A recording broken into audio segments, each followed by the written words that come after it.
ओम श्री गणेशाय नमः।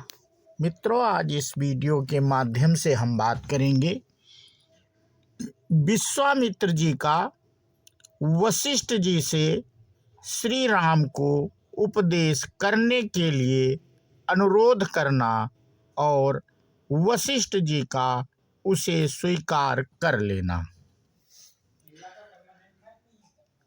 तो मित्रों, ये चर्चा हम योग वशिष्ठ से कर रहे हैं और आज की कथा मित्रों बिना देरी के हम शुरू करते हैं। तो श्री विश्वामित्र जी क्या कहते हैं? मुनीश्वर श्री रामचंद्र जी ने ज्ञातव्य वस्तु को पूर्णतः जान लिया है, क्योंकि इन शुद्ध बुद्धि वाले श्री राम को भोग अच्छे नहीं लगते, वे इन्हें रोग के समान प्रतीत होते हैं। जिसने ज्ञेय वस्तु को जान लिया है, उसके मन का अवश्य ही यही लक्षण है कि उसे सारे भोग समूह फिर कभी रुचिकर नहीं जान पड़ते। भोगों के चिंतन से अज्ञान जनित बंधन दृढ़ होता है और भोग वासना के शांत हो जाने पर संसार बंधन छीड़ हो जाता है।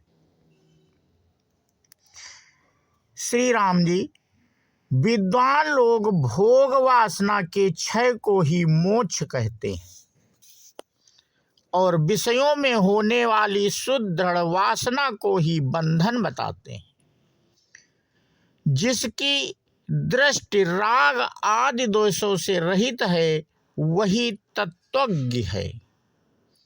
उसी ने जानने योग्य वस्तु को जाना है और वही विद्वान है। उस महात्मा पुरुष को भोग हठात अच्छे नहीं लगते। जैसे मरुभूमि में लता नहीं उगती, उसी प्रकार जब तक जानने योग्य तत्व का कुछ भी ज्ञान नहीं होता, तब तक मनुष्य के हृदय में विषयों की ओर से वैराग्य नहीं होता। अतः मुनि वृंद, आप लोग यह निश्चित रूप से समझ लें कि रघुकुल तिलक श्री राम को ज्ञेय तत्व का ज्ञान हो गया है, क्योंकि इन्हें ये भोगों के रमणीय स्थान आनंदित नहीं कर रहे हैं। मुनीश्वरों, श्री रामचंद्र जी जिस तत्व को बुद्धि के द्वारा जानते हैं, उसके विषय में जब तक सतगुरु के मुख से यह सुन लेंगे कि यही परमार्थ वस्तु है, तब इनके चित्त को अवश्य विश्राम प्राप्त होगा।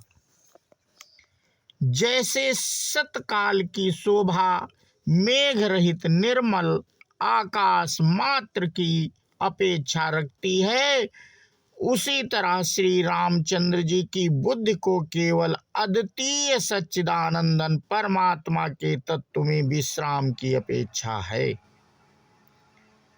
अतः महात्मा श्री रामचंद्र जी के चित्त के विश्राम के लिए ये पूज्य पाद श्री वशिष्ठ जी ही यहाँ युक्ति का प्रतिपादन करें, क्योंकि ये समस्त रघुवंशियों के ही नहीं, समूचे इक्ष्वाकु वंशियों के सदा से प्रभु नियंता एवं शिक्षक और कुलगुरु हैं।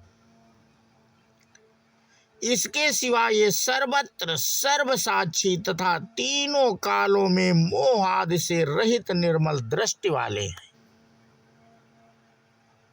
पूज्यपाद वशिष्ठ जी, क्या वह पहले की बात आपको स्मरण है, जबकि हम दोनों के बैर की शांति तथा परम बुद्धिमान मुनियों के कल्याण के लिए देवदारू के वृक्षों से आवृत निषद पर्वत के शिखर पर साक्षात पादयोनि भगवान ब्रह्मा ने महत्वपूर्ण ज्ञान का उपदेश दिया था। ब्राह्मण उस युक्ति युक्त ज्ञान से यह सांसारिक वासना अवश्य उसी तरह नष्ट हो जाती है जैसे भगवान भास्कर के उदय से अंधेरी रात। विप्रवर, आप उसी युक्त ज्ञेय वस्तु का अपने शिष्य श्री राम को शीघ्र उपदेश दीजिए जिससे ये विश्राम शांति को प्राप्त हो। इसमें आपको अधिक परिश्रम नहीं करना पड़ेगा क्योंकि श्री राम जी सर्वथा निष्पाप हैं।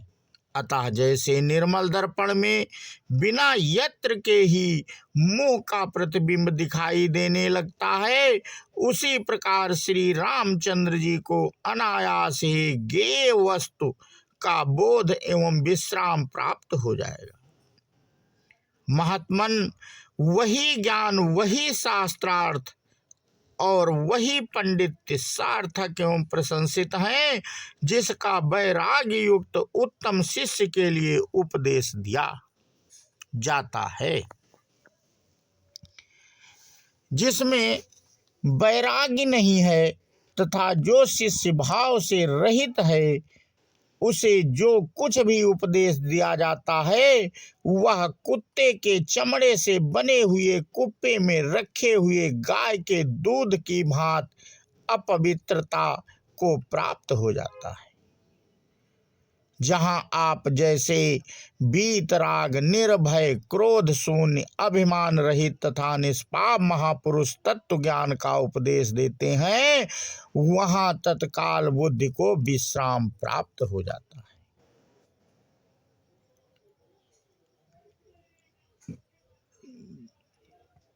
गाधिनंदन विश्वामित्र ऐसा कहने पर व्यास और नारद आदि उन सभी मुनियों ने साधु साधु कहकर उनके उस कथन की ही भूरि भूरि प्रशंसा की। तत्पश्चात राजा दशरथ के बगल में बैठे हुए ब्रह्मा जी के पुत्र महातेजस्वी भगवान वशिष्ठ मुनि ने, जो ब्रह्मा जी के समान ही ज्ञान विज्ञान से संपन्न थे, कहा। वशिष्ठ जी बोले, सुने, आप जिस कार्य के लिए मुझे आज्ञा दे रहे हैं उसे मैं बिना किसी विघ्न बाधा के आरंभ कर रहा हूँ। शक्तिशाली होकर भी संतों की आज्ञा का उल्लंघन करने में कौन समर्थ हो सकता है। पूर्व काल में निषद पर्वत पर पूजनी पद्मयोनि ब्रह्मा जी ने संसार रूपी भ्रम को दूर करने के लिए जिस ज्ञान का उपदेश किया था वह सब अविकल रूप से मुझे याद है। तो मित्रों, आज का प्रसंग हम यहीं पे समाप्त करते हैं और इसके आगे की कथा हम अपने अगले वीडियो के माध्यम से साझा करेंगे। बोलो सियावर रामचंद्र की जय, हनुमान जी की जय। जय हिंद, जय भारत, वंदे मातरम।